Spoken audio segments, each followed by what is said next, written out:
അപ്പൊ നമ്മ പറഞ്ഞ പോലെ തന്നെ നമ്മുടെ 100ാമത്തെ കസ്റ്റമറും നമ്മുടെ മിടുക്കി കുട്ടി എത്തിയിട്ടുണ്ട്. നമുക്ക് വിളിക്കാം. അവിടെ കയറി. ഹലോ.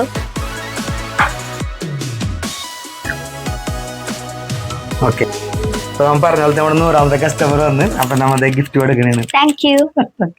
അപ്പൊ നമ്മുടെ ജയേഷ് ബ്യൂട്ടിക്ക് 100ാമത്തെ കസ്റ്റമർ ആയതിന് എന്താണ് ഫീൽ ചെയ്യണേ?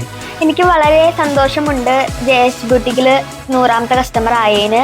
പിന്നെ ഇവിടെ കുറേ കളക്ഷൻസും ഉള്ളതുകൊണ്ടാണ് ഞാൻ പ്രത്യേകം ഇവിടെ തന്നെ എനിക്ക് ഏറ്റവും ഇഷ്ടം ഉള്ള ഡ്രസ് കളക്ഷൻസ് ഇവിടെ ഞാൻ ഉറപ്പിച്ചത്. പിന്നെ ഇവിടെ നല്ല എല്ലാ സാധനങ്ങളും ഉണ്ട്, അതുകൊണ്ട് എനിക്ക് നല്ല ഇഷ്ടമാണ് ഈ കട. പിന്നെ താങ്ക്സ് ടു ജയേഷ് ബ്യൂട്ടിക് എന്നെ ഈ ഒരു 100ാമത്തെ കസ്റ്റമറായി എടുക്കാൻ. Then thank you. അപ്പോൾ ഇവിടെ എല്ലാവരും വന്ന് പർച്ചേസ് ചെയ്യണേ. അപ്പോൾ ഇവിടെ അഫോർഡബിൾ റേറ്റിലാണ് എല്ലാ കളക്ഷൻസും കൊടുക്കുന്നത്. അപ്പോൾ നിങ്ങൾക്കുള്ള ഗിഫ്റ്റ് ഇവിടെ കാത്തിരിക്കുന്നുണ്ടേ. അപ്പോൾ എല്ലാവരും തന്നെ താങ്ക്സ് ടു ജയേഷ് ബ്യൂട്ടിക്.